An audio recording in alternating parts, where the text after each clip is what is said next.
Vamos ver o que diz a palavra do Senhor no verso 20. Palavras de Jesus. Porque onde estiverem 2 ou 3 reunidos em meu nome, ali estou no meio deles. Nós vamos fazer uma pausa na exposição de Apocalipse e a semana que vem nós retornaremos e vamos falar da queda do último inimigo de Cristo, a queda do dragão. Já caíram a besta que veio do mar, a besta que surgiu da terra, a grande Babilônia, e agora falta cair o dragão. É isso que nós vamos ver na semana que vem. Mas vamos fechar os olhos e orar. Senhor Deus, ajuda-nos nas nossas fraquezas. Eu recorro a Ti, a Sua graça essa noite, porque eu sei que sem ela nada podemos fazer. Infelizmente, com o passar do tempo, temos perdido um pouco nossa identidade, nossa característica cristã. E os cultos e a vida cristã têm se tornado entediante, repetitiva e religiosa. Mas o Deus que aqui está, o Deus que assiste nesse local, é o mesmo ontem, hoje e sempre será.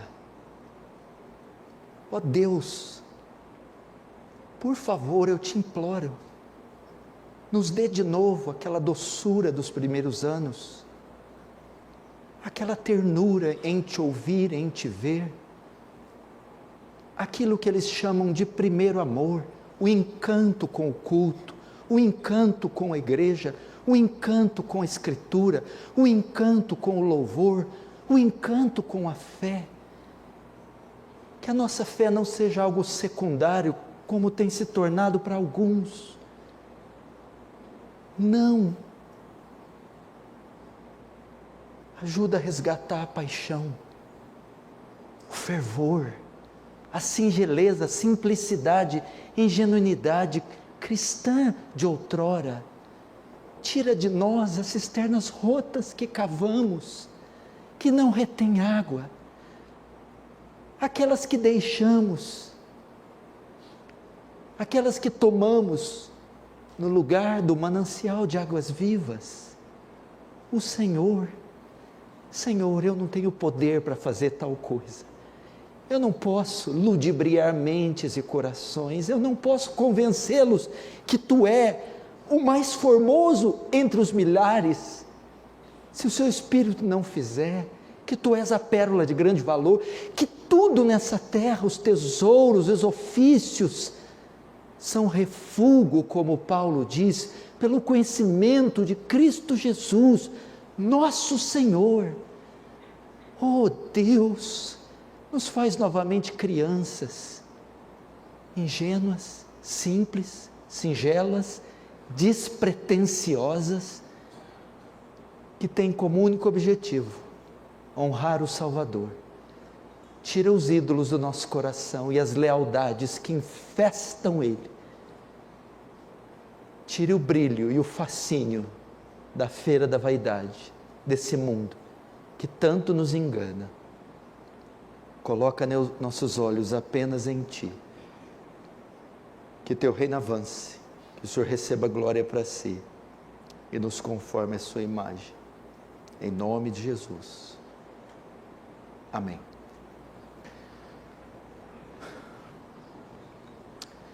Queridos irmãos, que você não deixe essa chama do seu coração se apagar. Para mim não basta ser só cristão, não basta entrar na roda e cumprir com as demandas da engrenagem, para o vento com isso. Se você é um desses, se arrependa. Nossa fé não é mecânica, nossa fé é viva, ela envolve emoções, sentimentos, o coração, a vontade. Por isso que houve uma repreensão para uma igreja perfeita, a igreja de Éfeso, cujo pastor foi Timóteo, Paulo e João. Mas o Senhor a repreende dizendo: tenho contra ti que deixaste o teu primeiro amor, teu entusiasmo, tua paixão, tua alegria. Meu povo fez 2 maldades, disse Jeremias. A mim me deixou manancial de águas vivas, e cavaram cisternas rotas, que não retêm água. Esse é o tempo das cisternas rotas. Por isso a teologia coach faz tanto sucesso, a prosperidade, as igrejas emergentes, são cisternas rotas. Estão tentando atrair os homens com alternativas extra-bíblicas. A vitrine para atrair os homens são coisas, pessoas, e não Cristo. Cristo, Cristo, apenas Cristo. Ou você tem Cristo, ou você não tem nada. Ou a igreja te apresenta Cristo, ou se essa igreja não tem Cristo para te dar, essa igreja não tem nada para te dar. Cristo é tudo o que precisamos. Cristo.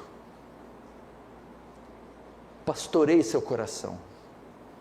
Veja se ele está igual Kate Green disse, vai passando o tempo, ele fica enrugado, velho, áspero, ríspido, seco. Então ele compôs aquela música, Senhor formoso és, porque à noite em oração ele diz para Deus, volta a me dar um coração com pele de bebê, coração simples, singelo, que te ame. Cuidado com os acessórios desse mundo. Lembra do progresso do peregrino, o livro Peregrino, quando ele passa, é a jornada do cristão até a cidade celestial, e ele passa pela feira da vaidade. E hoje, o nosso mundo virtual oferece muito da feira da vaidade. Plataformas, sucesso, empreendimento, riquezas, posses, estética, beleza. Tudo para tirar o brilho daquele que realmente tem que brilhar. Cristo Jesus. E como nós somos bobões, como nos fascinamos com farelos, com neblina, como nós nos fascinamos com as luzes desse mundo, com essas coisas que a traça come, a ferrugem corrói, o ladrão rouba e escava, e tiramos os olhos daquilo que realmente tem valor, Cristo. Eu não quero passar aqui minha vida na terra como um coadjuvante, uma pedra de tropeço, um figurante, um zero à esquerda da fé. Não, como William Carey dizia, pense coisas grandes, sonhe coisas grandes, faça coisas grandes para Deus. Deixe legados nessa terra, faça alguma coisa, como Susana Wesley, tinha 11 filhos, se trancava no quarto para ficar 1 hora com Deus em oração. Ela educou seus filhos, dos quais saíram John e Charles Wesley, os fundadores do metodismo, ao ponto de John Wesley dizer, aprendi mais sobre teologia, Bíblia e doutrina com a minha mãe, do que com qualquer teólogo da Inglaterra.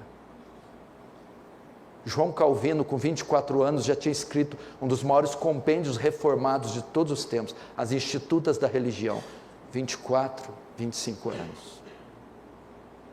George Miller, durante anos, sustentou 10 mil, 12 mil crianças em um orfanato na Inglaterra. Construiu escolas, igrejas, enviou missionários, plantou igrejas, morreu com 93 anos. E você? David Brainerd, ele era genro de Jonathan Edwards. Foi missionário nos índios silvícolas nos Estados Unidos, morreu com 29 anos, tuberculoso, vomitando pedaços dos seus rins, escreveu um diário que há 300 anos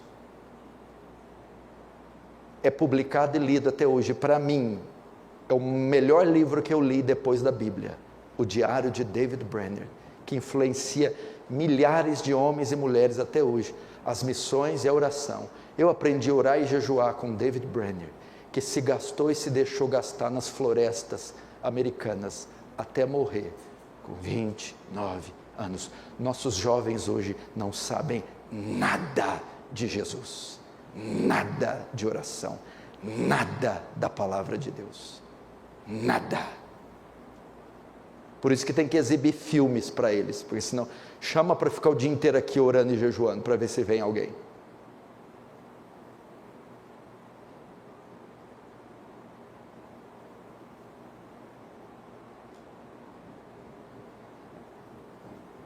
O tempo está cumprido, o reino de Deus está próximo. Jesus está voltando.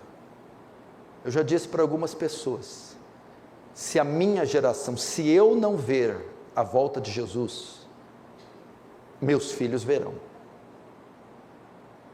É muito difícil imaginar o mundo daqui mais 50, 100 anos. Se nós já estamos em contagem regressiva, para que perder tempo? E olha, eu quero já pedir desculpa para a massa, eu sei que essa palavra vai atingir só um pequeno grupo, os outros vão terminar aqui e vão continuar na catraca, na engrenagem. Aquela vidiazinha medíocre e previsível da catraca.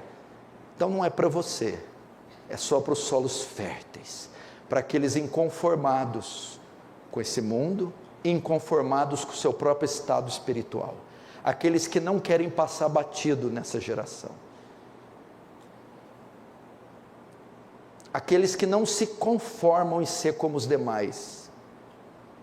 Aqueles que têm asco da inércia, da preguiça. Eu espero que essas sementes caiam sobre eles. Eu espero que o desejo deles seja, no último dia, poder dizer: combati o bom combate, acabei a carreira, guardei a fé. Estamos precisando de gente assim.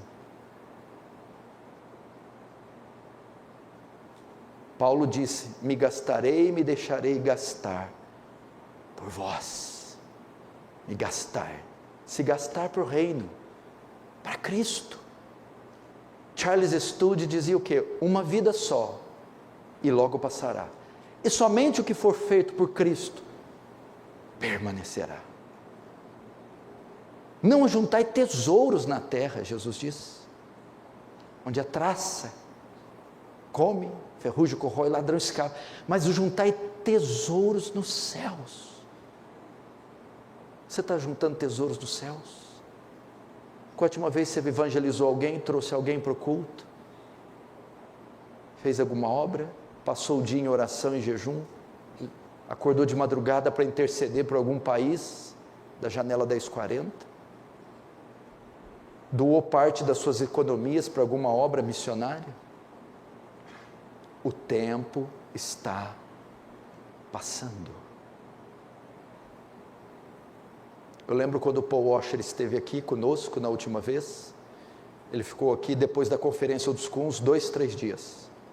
Estávamos com ele, fomos com ele no escritório, fizemos algumas coisas com ele.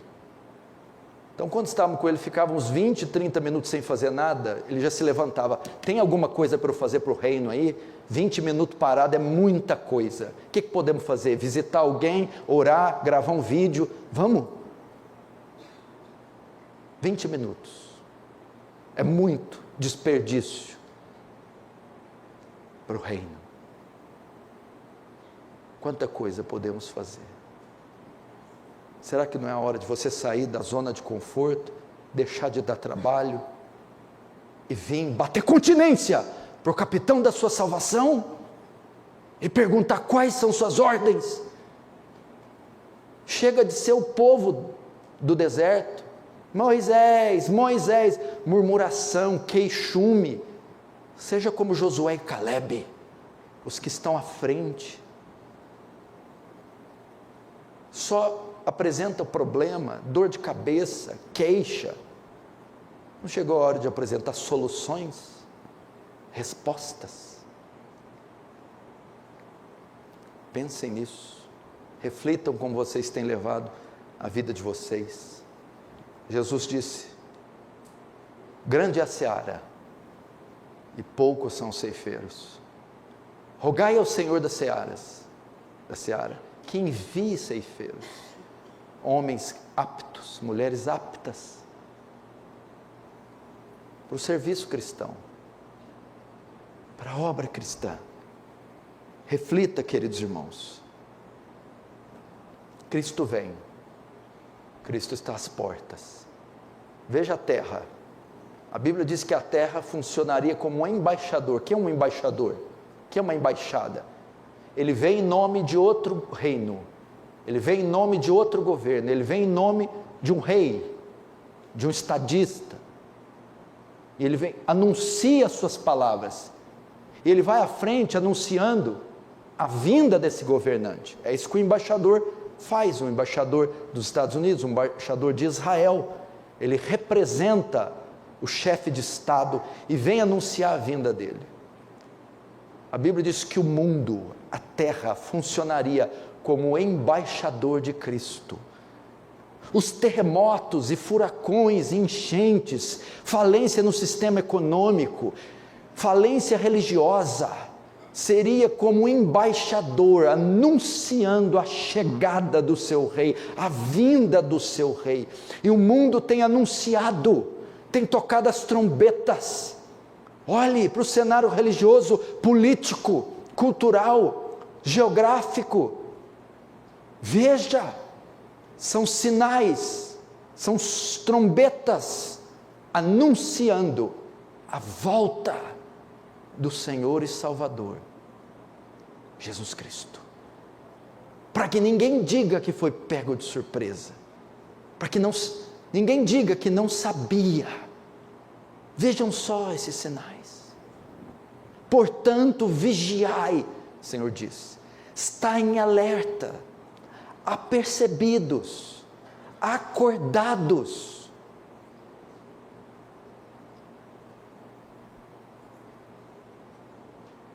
O que você está fazendo com esses sinais? Se preparando? Cada um de nós tem responsabilidade em tudo o que está acontecendo. Temos a nossa parte, o nosso papel em tudo o que está acontecendo. E eu estou aqui como um profeta, anunciando a você, clamando você que acorde e que viva a vida que Ele determinou que você vivesse. Ande de acordo com a luz que você recebeu, o conhecimento que você recebeu, a igreja que você está. Ande de acordo com estas verdades.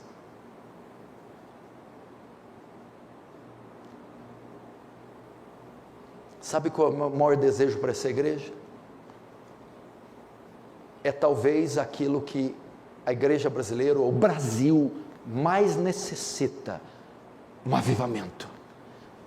Conversando com colegas pastores, teólogos, eles avaliando o cenário político, social, cultural, econômico do Brasil, todos eles são unânimes em dizer: eu não vejo outra saída para esse Brasil senão um avivamento. Um avivamento que possa alcançar e penetrar em todas as camadas da sociedade, que possa começar nas periferias e chegar até Brasília, até o Congresso Nacional. Mas o avivamento não começa pelos ímpios. Ímpios não são avivados, ímpios precisam ser convertidos. O avivamento não começa entre os pagãos nem nas seitas. O avivamento começa entre o povo de Deus. Quando o povo de Deus começa a ser dominado por uma fome por Deus, um desejo por Deus, quando o povo de Deus se desprende do mundo, se desprende dos brinquedos, dos jogos, das trivialidades, e se apegam firmemente no Senhor, na sua palavra, na igreja. Então esse avivamento, que pode começar com pequenos focos, grupos de jovens ou grupos de irmãs, reuniões de oração com 20, 30 pessoas, de repente influenciam toda a comunidade, a igreja inteira está debaixo desse espírito, e aí esse avivamento vai além das quatro paredes, então ele alcança a sociedade ao derredor caída. É isso que precisamos. As reuniões de oração estarem abarrotadas de crentes, as escolas dominicais não haverem lugares para as pessoas famintas pela palavra, famintas pela doutrina, famintas por teologia, famintas por conhecer. A livraria da igreja esgotada, não consegue dar conta da demanda que os crentes têm de ler, de criar uma biblioteca particular na sua casa.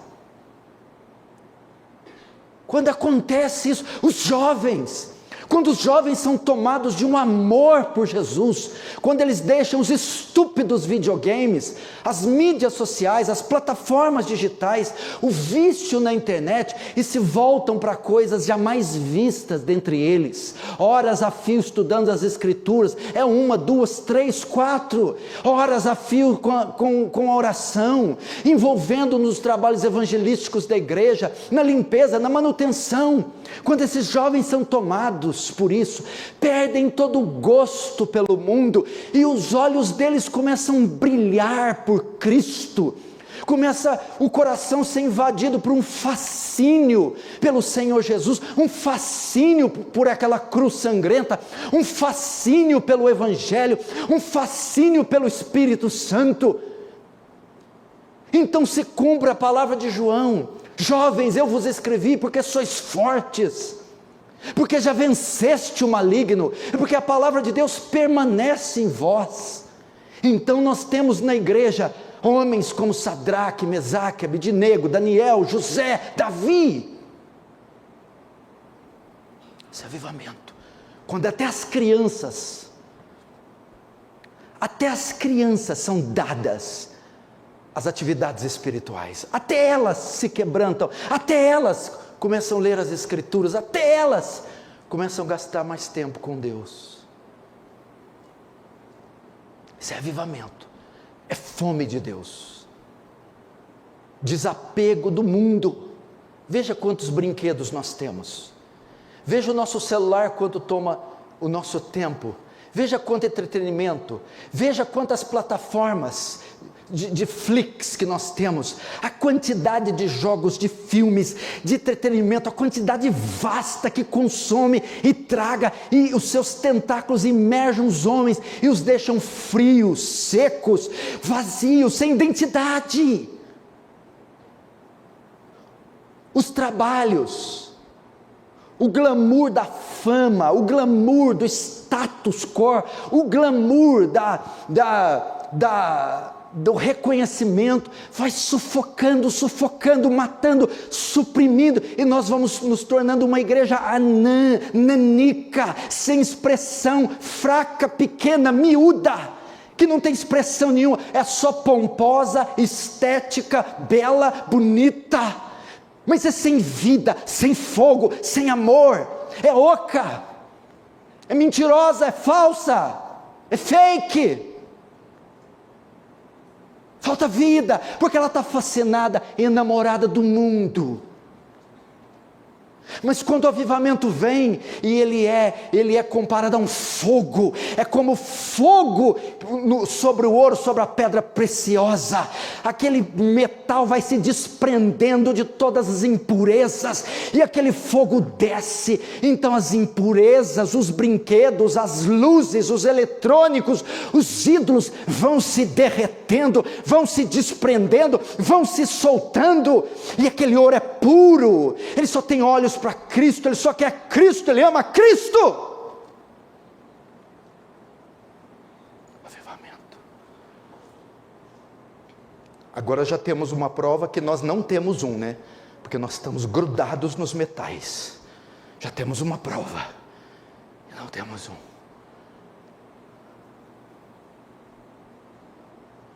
Quando esse fogo vem, é isso que acontece. Reunião de oração todos os dias aqui, das 6 às 9. A igreja fica aberta. Até agora só os fantasmas têm vindo. Das 6 às 9. Para quem quiser, antes da faculdade, do trabalho, da fábrica de sapato, vim aqui ficar 10 minutos com o Senhor. Ainda não veio ninguém. É só a primeira bomba cair nessa cidade. Vocês vão ver. É só o primeiro racionamento de água, de comida. E as crianças chorando porque não tem remédios. Porque todas as fronteiras foram ocupadas por tropas, por inimigos. Vocês vão ver. Tem gente que vai morar aqui na igreja. Posso ficar aí, pastor? Estou desempregado, sem água, sem comida. Eu não quero esperar esse dia. É isso que o avivamento faz. Nos desprende, nos tira o fascínio desse mundo e nos coloca em Cristo. A vida é muito curta para eu não vivê-la para aquele que me salvou, que me criou sua imagem e semelhança. Meu irmão, acorda, quando você ouvir aquelas palavras, a quem enviarei? Quem há de ir por nós? Responda, eis-me aqui, envia-me a mim. Eis-me aqui, envia-me a mim. Enche-me a mim. Toca-me, toca em mim. Então eu também acredito que não há outra solução senão um avivamento. Mas eu sei que não é obra da carne, não são apelos, não são imposição, pressão. O vento sopra aonde quer e como quer. Essa é a obra do Espírito Santo invisível. É uma obra invisível, inesperada, inexplicável, transcendente, soberana, sobre-humana. Eu espero que venha e nos desperte para essa realidade. Mas o avivamento não dá só isso, fome de Deus, sede de Deus, mas ele também tem 2 outros efeitos que a igreja precisa. Ele purifica a igreja. Pecados são confessados em larga escala, os vícios são deixados, a imoralidade, a pornografia, sensualidade, luxúria, picaretagem, a safadeza são confessadas e Deus purifica. Documentos espúrios são rasgados, contratos falsos são desfeitos, alianças ilegítimas e ilegais são desfeitas. Há uma purificação. Os sótãos são abertos, os porões são abertos, e tudo é colocado no seu lugar. Nomes são limpos, dívidas são pagas, as tralhas imorais são incineradas, destruídas.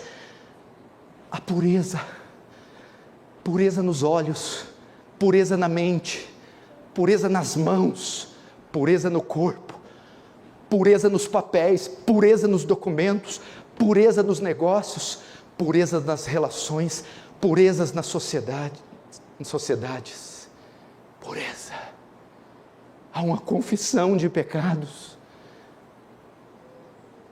há uma convicção de pecados, coisa que nós não vemos mais.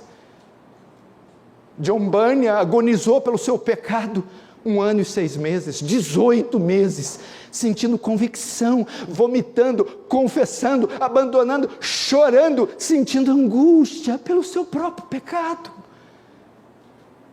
Nós agora cultivamos pecados, temos pecados de estimação, fazemos concessões para certos pecados, convivemos em perfeita harmonia, mas quando o avivamento vem, ele nos divorcia do pecado, e essas amantes são ordenadas, são condenadas a ir embora.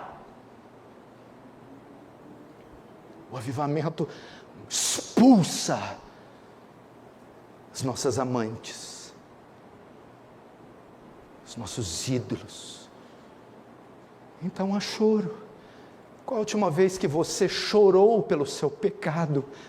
Não só o confessou verbalmente, mas disse: Pai, eu pequei, eu fui um adúltero, um bêbado, drogado, mentiroso, eu fraudei, eu menti, eu traí, meu coração é sujo, é iníquo, me perdoa, hoje estou aqui, eu não aguento mais carregar o fardo, a culpa desses pecados, foram anos, chega.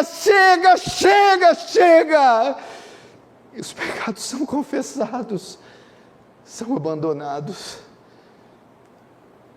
Não há mais concessão, não há mais aliança com eles. Não há! Não se pode coexistir o Espírito Santo com eles.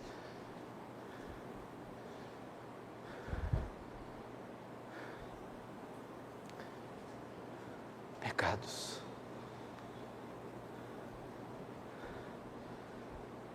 Você quer ver o poder de Deus? Antes de Deus derramar fogo no sacrifício de Elias, Elias encharcou o sacrifício com água, símbolo da purificação. Elias fez uma vala entre os cananeus, os adoradores de Baal, e Israel, separação. Só depois da separação e da purificação que fogo do céu desceu. Impureza, imoralidade, mentira. E aí, nós temos mais um resultado do avivamento. A inércia e a apatia da igreja é tirada, e a igreja começa a se tornar uma igreja evangelística e missionária, porque o avivamento invariavelmente desemboca, converge em evangelismo e em missões. Quando teve o avivamento dos morávios na Tchecoslováquia, dali surgiu o movimento missionário estudantil. Eles foram enviados para ilhas do Caribe e foram vendidos como escravos. A única maneira de entrar lá para evangelizar era se tornando um escravo. E esses jovens do condado do Conde Zinzendorf se oferecem para serem vendidos como escravo, e sendo escravos no Caribe, poder pregar para os escravos ali, naquela ilha. Por quê? Porque tudo começou no avivamento morávio. Evangelismo, missões. Termina com isso, porque o avivamento é contagioso. É contagioso, as pessoas saem do culto, elas têm necessidade de falar para as outras. Você precisa ir lá, você precisa ouvir o que eu ouvi, você precisa crer no que eu creio, você precisa ler isso aqui. Então elas convidam, elas ligam, mandam textos, mandam vídeos, mandam mensagens, elas oram, elas fazem lista de pecadores que elas querem que se convertam, e elas oram, e elas choram, e elas jejuam, e elas imploram, até que uma, ou pelo menos duas, ou quem sabe 3 delas, venham até o culto.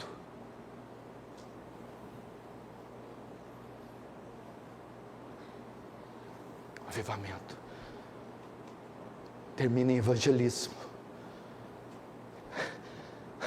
Os jovens não conseguem olhar para a sala de aula e ver outra coisa senão uma multidão de pecadores, e voltam tristes. Mamãe, o que foi? Aconteceu algo? A professora danou com você? Não. Você tirou nota ruim na prova? Não. O que foi? A minha classe está perdida. A minha escola está perdida.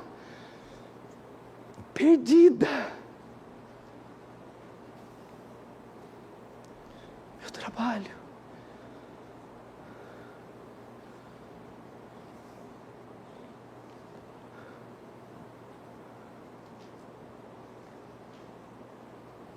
É disso que nós estamos precisando.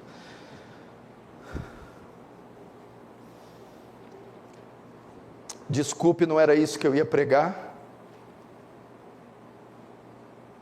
mas eu creio que era isso.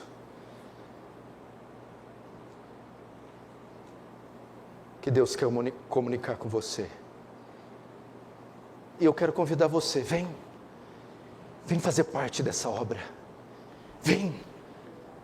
Temos projetos aí, temos um grupo de evangelismo que sai no meio das semanas, nas ruas e nos bairros, temos uma escola que cresce a cada mês, temos um projeto de construção de um templo para 1.500 pessoas, um seminário teológico batista, a sede de uma editora. Ajude-nos, contribua com oração, contribua financeiramente, contribua com limpeza, contribua trazendo pessoas. Vem comigo, larga os brinquedos, vem, larga os joguinhos estúpidos, vem, larga um pouco o lazer. Ah, pastor, tem que descansar, passear. Já descansou e passeou demais, chega. A Madre Teresa de Calcutá, a freira, disse, quando o repórter disse, madre, você precisa descansar, você está muito velha, ela disse, terei muito tempo para descansar na eternidade. Uma pagã dizendo isso, terei muito tempo para descansar na eternidade. Vem, jovens, se alistem, jovens, falem como Robert Moore McCheyne, jovens, o jovem que não era como os demais. Diga, eu não quero ser como os demais, eu me recuso a ser como os demais, eu não quero ser como os demais, pastor. Anciãos, idosos, senhoras, senhores, faça grupos de oração na sua casa, compre o Mapa Mundi e interceda pelos países desse mundo.